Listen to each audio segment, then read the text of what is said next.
اس کے بعد اللہ کے رسول صلی اللہ علیہ وسلم نے تمام واقعہ خدیجہ رضی اللہ تعالیٰ عنہ کے سامنے سنایا اور کہا ایسے ایسی بات ہے، ڈرا ہوا تھا۔ خدیجہ رضی اللہ تعالیٰ عنہ نے تسلی دلائی، میری بہنوں پھر آج کوئی مولوی ایسا کرے گا تو تم کہو گے جاؤ جاؤ محمد کی بات سنتے جاؤ جلسہ میں، میں نے کہا تھا کہ جلسہ میں مت جاؤ، تم گئے اور ٹھنڈی کی بیماری لے کے آ گئے۔ آج کل کی مائیں ہوتی تو یہ کہتی، لیکن خدیجہ رضی اللہ تعالیٰ عنہ کیا جواب دیتی ہے، اے اللہ کے رسول، جو انسان دنیا میں کسی انسان کی برائی نہ کرتا ہو، جو یتیموں کے سروں پہ ہاتھ پھیرتا ہو، جو انسان بچوں پر شفقت رکھتا ہو، جو انسان کسی کا کچھ کھاتا نہیں ہو، جو انسان کسی کے اوپر ظلم نہ کرتا ہو، جو انسان کبھی جھوٹ نہ بولتا ہو، جن کی گواہی پر قریش والوں نے بھی گواہی دی، ما جربنا الا علیک صدقا، قریش والوں نے بھی کہا کہ اللہ کے رسول آپ سچے ہیں۔ اے اللہ کے رسول، جب آپ اتنے سچے ہیں،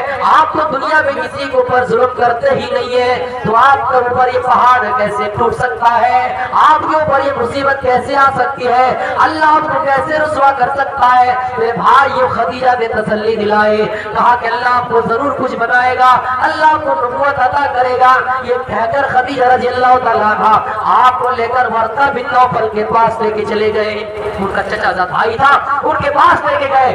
آگے کے الفاظ میں بتانا چاہتا ہوں، جب ورقہ بن نوفل کے پاس لے گیا اور انہوں نے کہا کہ تمہارے بیٹے تمہارے بھتیجے نے ایسی ایسی بات کہی، ایسا ایسا ان کے سامنے پیش آیا، ورقہ بن نوفل سمجھ گئے، کیونکہ وہ انجیل وغیرہ کی شرح لکھا کرتے تھے جو سریانی زبان میں نازل ہوئی تھی، عبرانی زبان میں لکھا کرتے تھے۔ میرے بھائیوں، انہوں نے پیشن گوئی پڑھی تھی، پیشن گوئی کیا اور کہا محمد ہے میرے بھتیجے، آپ سب پڑھ لیا کہ صلی اللہ علیہ وسلم، کہا میرے بھتیجے، آپ کے پاس وہی فرشتہ آیا تھا جو حضرت موسیٰ علیہ السلام کے پاس بھی کبھی آیا تھا، آپ کے پاس وہی شخص آیا جو موسیٰ علیہ السلام کے پاس اور دیگر انبیاء کرام کے پاس آیا کرتا تھا۔ اے محمد، اے میرے بھتیجے، دیکھنا کہیں ایسا نہ ہو اور آپ ایسا کیا، انہوں نے یہ بھی کہہ دیا کہ دیکھنا آئندہ اگر میں زندہ ہوں تو آپ کی جہاں تک ہو سکے مدد کروں گا، اور آئندہ دیکھنا آپ کی قوم آپ کو باہر نکالے گی، آپ کو ملک سے باہر نکالے گی۔ اللہ کے رسول کہتے ہیں کہ اے فلا، اے میرے چچا، کیا مجھے میری قوم ملک سے نکال دیں گے؟ کیا میری قوم مجھے بستی سے نکال دیں گے؟ ہاں، آپ کو آپ کی بستی سے نکال دیا جائے گا، اگر میں زندہ رہوں تو آپ کی مدد کرنے کی کوشش کروں گا۔ تو میرے بتانے کا مقصد یہ ہے، ہر دور میں چاہے کوئی بھی پروان کو چاہا ہے، میرے بھائیوں کو ہر دم پیچھے گرانے کی کوشش کی گئی ہے، اور آپ دیکھ لیجئے انڈیا میں ایسے ایسے حالات ہیں، مسلمانوں کے اوپر، مولویوں کے اوپر، عالموں کے اوپر کیسے کیسے، لیکن ہم اور آپ کو ضروری ہے کہ ہم اور آپ عالموں کی عزت کریں، قدر کریں۔ ہم اور آپ نہیں سمجھیں گے ان مقام کو، غیر کیسے سمجھیں گے؟ آج کسی کو جیل میں ڈالا جائے، ہم یہ انسان کی صفائی بیان نہیں کر رہے۔ آپ کو ایک بات میں بتا دینا چاہتا ہوں، ہم یہ نہیں کہتے کہ کوئی بھی دنیا میں انسان بالکل معصوم ہے، کیونکہ اگر کوئی انسان معصوم علی خطا ہے تو اس خلاف جائیں گے۔ انسان گناہوں سے ان کا جڑا ہوا رہتا ہے، وابستہ رہتا ہے، وہ مرکب ہے گناہ سے، اس لیے ہم کسی کی صفائی بیان نہیں کرتے ہیں۔ لیکن اگر کسی کو ڈالا جا رہا ہے